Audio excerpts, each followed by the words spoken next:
Hello, hello, hello. Hi, everyone. So, just taking a moment just to get, people to join. We have an exciting conversation to have. So, just giving a few people to join. It is now 8:30 Eastern. So, just giving some time. And then those of you who actually missed yesterday, we did talk about hair care. And we did bring on Bria Riddick, and she is actually the CEO of Girls That Fade. So she is also located in Virginia. So we did talk about hair care for kids. And if you weren't able to join that conversation, you can just easily find a link within my author page, or if you're within the actual Black Kids Hair Experience group, you can actually look at that as well, and also via YouTube. So if you want to look at that conversation and you missed it, it's still there. So no worries. Okay. So for this next exciting person, I am bringing on, this is Janika Joyner, and she is actually a excuse me, a licensed clinical social worker. So I will bring her on and would love for you to guys give her a warm welcome.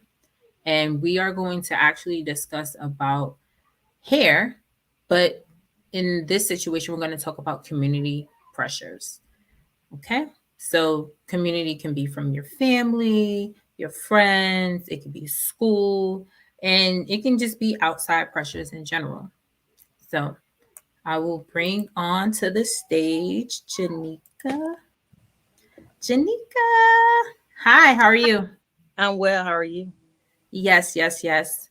So I'm glad I was able to bring you to the stage and welcome. Thank you. No problem.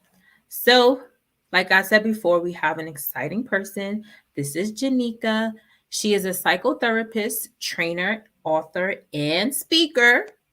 So, she's also a licensed clinical social worker in Virginia, South Carolina, and Florida. Now, she specializes in trauma as well as a certified clinical trauma professional, but she's also an owner of Higher Elevation Psychosocial Services, LLC. So, for that, that's an outpatient mental health group practice, which is located in Chesapeake, Virginia. So, welcome, Janika, and I will bring over the floor to you just to tell us a little bit more about yourself outside of, the introduction that I just gave. Well, thank you for that. So, yes, I am a clinical social worker, licensed clinical social worker by trade in the states of Virginia, South Carolina, and Florida. I am the owner of Higher Elevation Psychosocial Services, which I started to help address the mental health needs in the African American community, in particular the Hampton Roads area in Virginia, where I am. There's a need to discuss mental health, mental wellness, and the African American community, the Black community, minority populations, BIPOC, however you wanted to refer to it, we were lagging. So it's a passion of mine. I've been doing this for over 15 years, and I'm not a good over 25. Don't do math. I love, love, love helping people, seeing people grow, tap into their power to change and be the best versions of themselves that they can be. I am a mother. I have three sons. They are my world and they are my why. So I'm glad to be here tonight, and I'm here to answer any questions that you may have. Awesome. And then if there's any questions that people want to ask, feel free to put the comments in. Just one caveat, everyone. I won't know who exactly leave the comments unless you log into the StreamYard. But if you don't, it's perfectly fine. Like I can still see any comments that come through. Okay.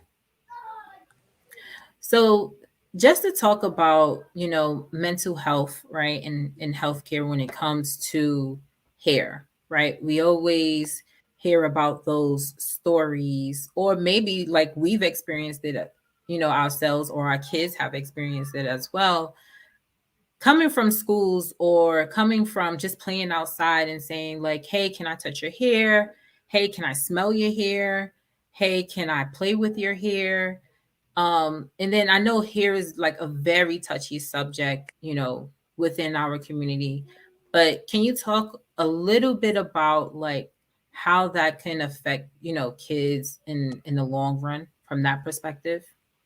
Well, we from an early age hear things and labels and the descriptors we pick up on from early on. So this whole notion of good hair, Mm, who dictates and decides what's good hair? yes. Everyone has hair, so everyone's hair is good. But we want to put things in a hierarchy or dichotomize and say it's either good or bad because it doesn't fit one person or one group, or whoever's in charge of the narrative. It doesn't fit their description. But all of that is relative, just like beauty. So to say good hair, that starts early. You can hear someone say, oh, her hair is coarse, her hair is fine, her hair is thick, her hair is short, it's long. But to hear good hair is implying that if you don't have good hair, your hair is bad. How do you say to a child or even another person that you don't have good hair? Our language just teaches us to separate and dichotomize. So if you have hair, your hair is good, regardless. That's how I look at it and approach it. And we shouldn't tell people or even mention someone's hair not being good because it doesn't meet our standards. There's freedom and liberation in being able to manipulate and wear as many styles as we choose, and should be comfortable in doing so, and still be considered professional, whether or not we have our coils and tresses out, or if we're wearing cornrows or a slick back ponytail. Right. Right. And it's interesting that you did bring up is, we should be comfortable with the hair that we have and society as well, but also comfortable as far as like how we choose to wear our hair, right? And I have a book that's coming out soon, and it's called Hair Like Us. And pretty much in that book it does talk about that, right? Mhm. From that perspective, like whatever hairstyle that I choose to wear, like I'm proud of. Like that's part of my personality. Like we even talk about one of the topics that we talked about at my company was like the imposter syndrome. And part of the imposter syndrome, people were talking about like a lot of black women were talking about their hair. So for instance, like before virtual, they used to make sure like their hair was straightened, making sure their hair looks like everyone else. But then once we became virtual, it was like they went to their natural state of hair, like, or put in different hairstyles. And sometimes the clients was like, well, like who is this person? Because a lot of times, depending on your hairstyle, let's be real, you don't look like the same person. No. Like I've definitely like look at my pictures of my different hairstyles and I'm like, oh, I look different versus this hairstyle. Like everything doesn't look good or the same is from your perspective, but everything doesn't look the same on Right. everyone. And that's to be real from that perspective. But just because it doesn't look the way you want it to look, right? Right. Mm-hmm. That doesn't make it bad. That doesn't make it good. It's It just is what you, it like is. you're expressing It yourself. is what it is. We should be able to do our hair and wear our hair the way we choose to. That does not dictate our level, again, of competence, professionalism, or what have you. Um, it's who we are. And if it's in its natural state, which means natural, it should be celebrated. Yes. That it shouldn't be altered unless we choose to, not because someone is dictating to us, I like your hair, better when it's straight, or you notice you get more compliments from other counterparts when you wear your hair straight. So intentionally, when I wore my hair straight and someone said that they liked it, the next day I made sure it was natural Oh, because it's my nice. choice. I It's my like choice. it. It's my I choice. like that. Like Mhm. I've gotten a few times like, hey, because growing up, I've always had braids, right? And that's just like what I like to have my hair. I like to have my hair out sometimes, but I know like how my hair is with humidity. I've known Mhm. that. I've known that since I was little. So sometimes I'll have my hair out and play, but I notice like if I do all of that, like my hair can't be, what I deemed as perfect, right? So when I wear my braids, I'm like, it's easy breezy. I can have like any style braids I want. I like how it looks. And I did get, like you said, like I did get more compliments when sometimes like when my hair was out or was straightened from that perspective. And when I would get those compliments, oh, I like your hair better, when it's out. I'm like, thank you. I appreciate you liking my hair when it's out. Um, but I don't wear my hair out for anybody but myself. You get what I'm Right. saying?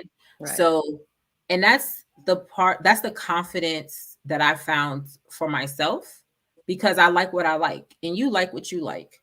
So, I found out a lot of people don't have that confidence because one of the things that I did bring up was when I did my interview, I had braids in my hair, got hired. So like it doesn't hold you back. Sometimes it's just a mental thing, right?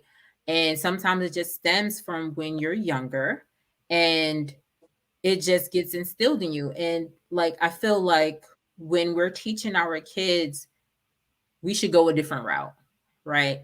In the sense that not like you said before, good hair versus bad hair, right? Hmm. Let's not do that. Let's build them up. Let them know like how you came is how you came and you're perfect in your own way. Right. So I think that's definitely something that I also instill in my son. So my son, he actually has like this curly hair and it's a the fro is just growing and growing and growing so far. But I tell him all the time like your hair is fine the way it is, right? You know, just depending on what you want. Like you can, if you want later when you get older, if you want to cut it, you can cut it. Like Hmm. if that's what you want. So I've had, my son is 4. I still have had conversations with my son and said, hey, do you like your hair like this? Do you like it in braids? Because I do braid his hair as well. So he does say, mommy, I look handsome when he has his braids. Or sometimes he says like, oh, I want to cut my hair, but he's not sure. He's 4. So I still listen to him to understand, okay, what is it that you want to do with your hair? I would say. So I know you have 3 boys, and just to talk a little bit about, the different hairstyles that they have or versus like what did they choose when they got older? Well, my oldest, he's 15, and Mhm. I'm trying to see if he'll come in. He, I never cut his hair until he turned 5 years old. That was his Mhm. decision. His hair was long, wavy, and he used to. People used to ask, "Is he a boy or a girl?" Because of his hair, Mm, mm, and it was one of those things where he got tired of people asking that himself, so he decided to get it cut. And he wore it short for a while. As he became a teenager, preteen, he decided to let it grow, but he mhm. tapered the sides. He did the mohawks for a while, so that was his decision. I allowed him to come in. He's actually coming in now, so he can share a little bit about that. Shut the door. So he can share his decision and why he chooses to wear his hair the way he wears his hair. So this is my oldest, Dominic. Oh, Hey, Dominic, how are you? good. What about yourself? I'm doing good. I see you fixing your hair in the back. Yeah. So just why did you choose the style that you're wearing now? Like, what was your decision? One, I really don't know what else to do with my hair, for real, for real. Two, I like the way it looks a lot. Mm-hmm. Um, I've had like hair like this since I was like real little, and just growing up with it, and I really liked it. And main reason I'm keeping it because Not gonna get into too much detail, but the ladies like it. So yeah. Teenager stuff. So yeah, with his texture hair, people Hmm. always touch it or want to ask what is he mixed with, and my response is always a man and a woman. They Right. want to know, is he mixed? Is someone Native American? And no, he's mixed with a man and a woman, and his hair Hmm. is how his hair is. It's his crown, and he wears it the way he desires to wear it. And I support him in learning how to take care of it. And that's that. And and what's funny is I get the same thing with my son because like my son's texture here is it's not the same as mine. He has super curly hair. It and his the way his like fro grows and everything like that, like definitely totally different from mine. And it's I'm like it's just genes. Like it's ancestors. Right. Like we don't know. It is Like what is there. Everyone has a crown, and all crowns are different, and that's how we right. look at it. So he's comfortable with wearing it that way. I'm fine with it because he's okay with it.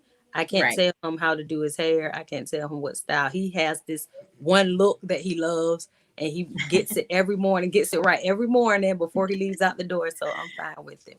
My middle son has just started his lock journey, and that was his decision. Since he was Mm, 2, he's always wanted hair. So we allowed him right before Christmas last year to start his lock journey, and nice. he's excited to see his length and his growth because it is growing. So Mr. has to get going, so I'm going to let him leave now, unless you want to ask him another question. Nope. Thank you, Dominic. I You're appreciate it. welcome. All right, thank you, baby. And how old is your middle son? He's 7. He'll be 8 Nice. next month. Awesome. Awesome. Mhm. I know like there are some parents like they feel like that is too young and they may not understand. But like I said before, with my son, I'm still constantly asking him questions about his hair. What does he want? What does he like? Like to be honest with you, children know what they want, what they like, and a lot of times when like they do fight you on that, right? Because I remember, like for me, like I like a specific hairstyle Mhm. all the time, or I just have like a catalog of hairstyles that I like all the time. You Right. try to get me out my comfort zone. I don't want that hairstyle. Like that's not what I want. That's not what I asked for. That's not what I am comfortable with.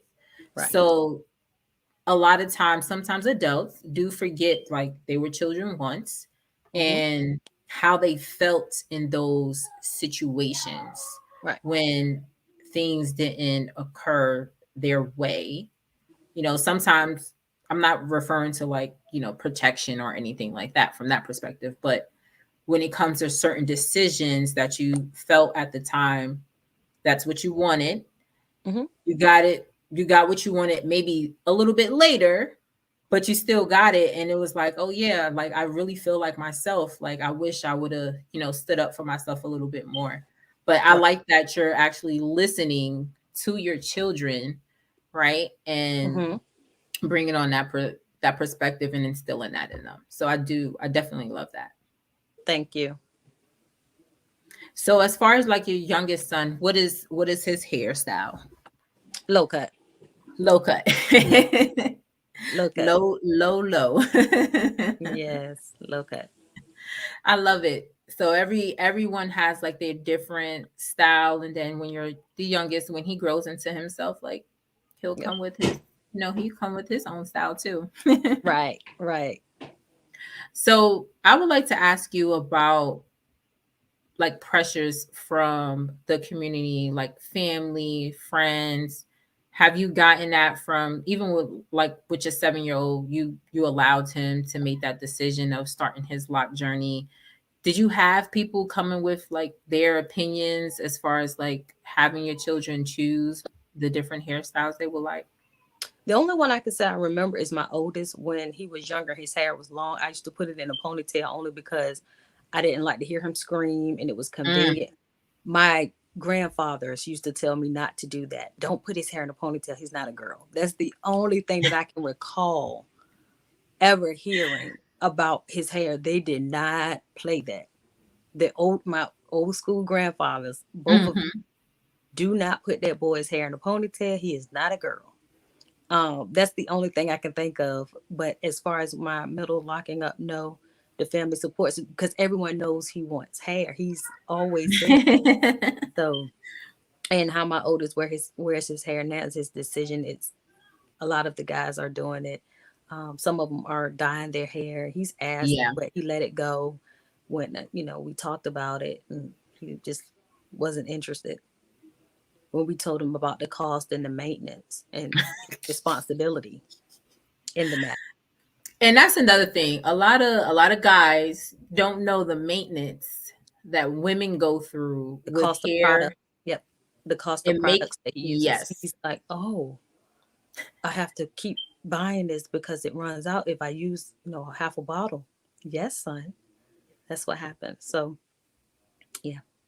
But no, And even no, the no one and talks even the about it. whole growth, even when your hair grows, like Hmm. it's not like it's not your natural hair color. So even then, that happens. Yeah, he I doesn't see. have the luxury that I have as far as I can go buy a color. If I want my hair color changed, I don't have to dye it. Yeah. Great point. I do see a few things that came in. Let me see. So I do have a Facebook user. Someone said our families and older colleagues do it too. They always ask, "What am I going to do with my hair for an interview or a special occasion?" So that must be referring to like what I said about like my braids or something like that, or just and to be honest with you, like you do what you want to do. Hmm. Do what you're comfortable with doing. Absolutely. Absolutely. As long as you feel good, you rock it. Be confident in it, and know that that's your crown. And like again, I say that all crowns are different. All crowns are Yes. different and beautiful. Another Okay, so it said another person said it shouldn't have to change ever if I don't want it to. Our generation definitely has to go against the status quo and help our children feel comfortable in their own hair. Yep. Yes, Agreed. definitely agree about that. And then to your point, like that's part of the reason why I wrote my book, Hmm. Hair Like Us, because I want to let kids know like it's positive. Like whatever hairstyle you choose to wear, it's yours. Like you said before, it's your crown, it's yours. Right? Just be proud of what you choose. And I would say like as a when I first had my son, some people did ask was he a girl and stuff like that because of you know his hair and everything like that. But no, and I still have his hair the same way, whether it's in a fro or whether it's in braids. And Hmm. then to your point where you were talking about, make sure your son's hair is not in a ponytail, but like, what is considered a girl's hairstyle versus a boy's hairstyle? Like Yeah. that's where you're like, well, if you wear it out, typically, girls wear their hair out. Okay, if you braid it, okay, girls braid their hair. Like where's the fine line as far as like how do you determine? Right. It's like wear a man bun. They just call it a man bun. I'm like, but why does Yeah, it have to be a man bun? It's a bun. It doesn't matter if it's on a man. It's still a bun. Um. So right. I remember yeah, that too when they used to talk about, yeah, you have a man, like when the guys have like man buns, and I'm like, what? that's because we're taught to compartmentalize and to put things in boxes, and if something doesn't fit, it makes us uncomfortable. If it's out of the norm, but I would just because I don't know how long you have, but I have a few moments, and I Hmm. just wanted to share just the the parallels between colorism, texturism, and hairism. Oh yes, The yeah. psychological impact that it has on an individual. If you think about it historically, fair skinned women were treated differently because they could pass. So this is not something that didn't just occur when individuals became woke and started wearing their fros, or during the civil rights movement when I'm black and I'm proud. No, this was way before then. So it's already ingrained in us as a society. It's passed down from generation to generation. Individuals who may not even be aware of their unconscious bias, it's showing when you're talking about someone's texture, when you're talking about the grade of someone's hair. And we know, of course, when you're referring to someone by the color of their skin, whether it's light or dark, what I notice the most is that people are confused when they see my son because of his dark skin and his textured hair. It doesn't fit into the boxes that they have of biracial or mixed children. So they're trying to figure out, what is he mixed with? And that's why I will always and again say a man and a woman, because what angle they're trying to come in is always about his hair. It's about his hair. And I can educate them in the moment and remind them, yes, a man and a woman. However, our ethnicities and the grade of his hair and the texture of his hair have nothing to do with him as a person. That's right. What does his hair have to do with his abilities, his skills, his talents? Nothing. Absolutely right. It Absolutely. insinuates his face, it's his crown, but what are we really talking about? The curiosity of it all is that people are not comfortable with the unknown, and it makes people uncomfortable when they don't know things. It actually increases anxiety, and that's what I work with. So if you think about it, telling someone your hair looks better when it's straight is the same or the equivalent of saying you're cute to be dark skinned. And be like, what does that even mean? So if I were light, I would be more attractive. And whose standards though? So if you think about that, starting out in young childhood, going into elementary and growing up, what that does to a person's self-esteem and confidence, and you're wondering why people are sad, depressed, and not assertive. They lack the confidence to be themselves because they're continuously being shown, whether it's directly or indirectly, or being told that they need to look like something else, someone Yes. else, have this type of hair, have this type of hairstyle, wear your makeup this way, wear Mm, this to make your color look lighter, when the whole time they were already beautiful. that's right. And sometimes it's like, you're trying to make me look like you. I don't want to look like you. I want to look They're like like, me. yeah, That's yeah, what I, or you trying to make me look like somebody else. I don't want to look like somebody else. I want to look like me. yeah, And part of it is also, generational curse, and don't want to break it. Or maybe they do want to break it or afraid to break it, right?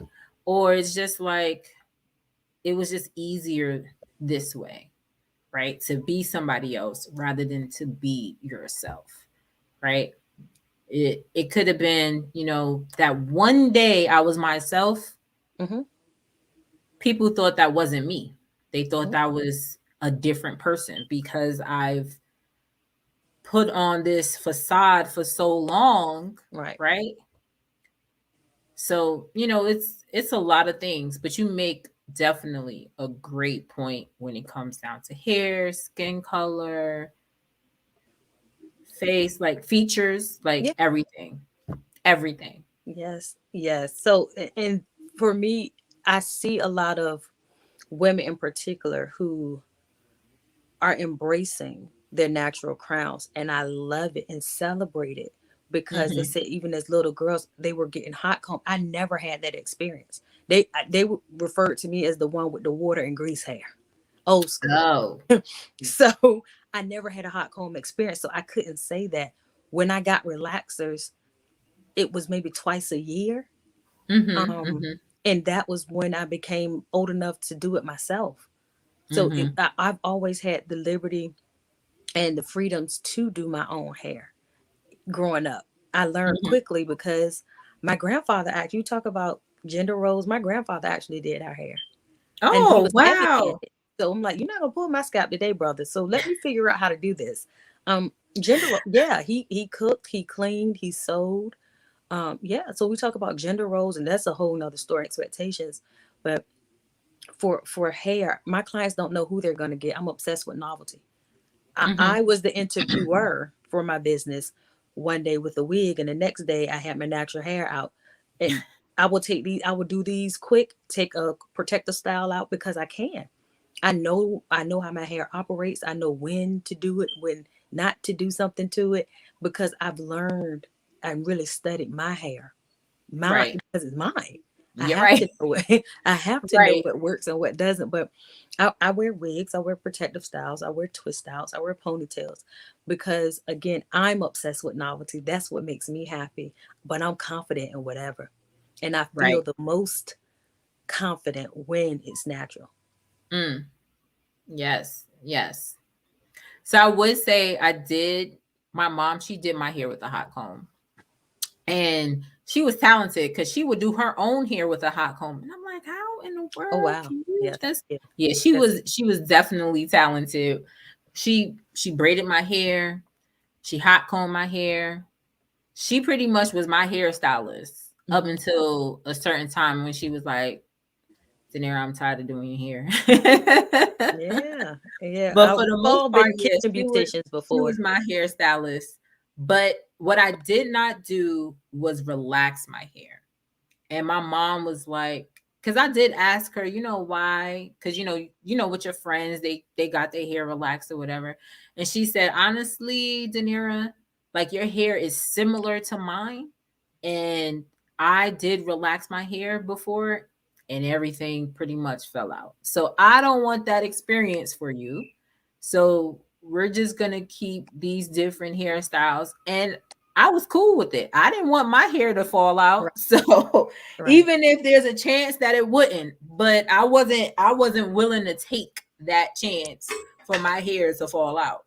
So I was like, I hear you, ma. Like I'm with you on that. Okay. I don't wanna start over. Right. Right. Right.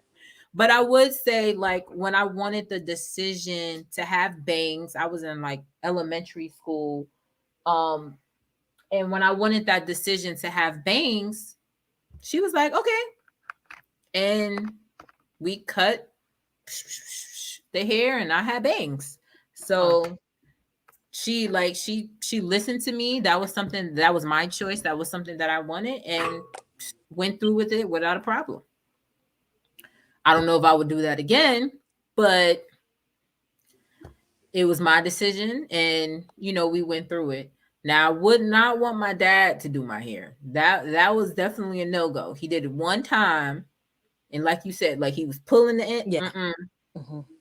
I'll put my own hair in a ponytail. Don't worry Right. about it, Dad. I got I learned quickly. so yeah. So definitely. I'm gonna see if there's any more comments. Nope. So there aren't any more comments. Is there anything that you would like to leave us with? In the words of my girl India Ari, you are not your hair. Yes. It's the necessity that we were blessed with as a crown to again accentuate us, accessorize, what's already beautiful and what's already there. It's yours. Learn it, love it. People don't have to like it or even respect it, but it's yours, and what can they do? And don't be afraid to tell people no, they can't touch your hair. Don't be afraid to ask people why you changing your hair sparks curiosity, or what makes you different if you wear your hair natural or in a different state.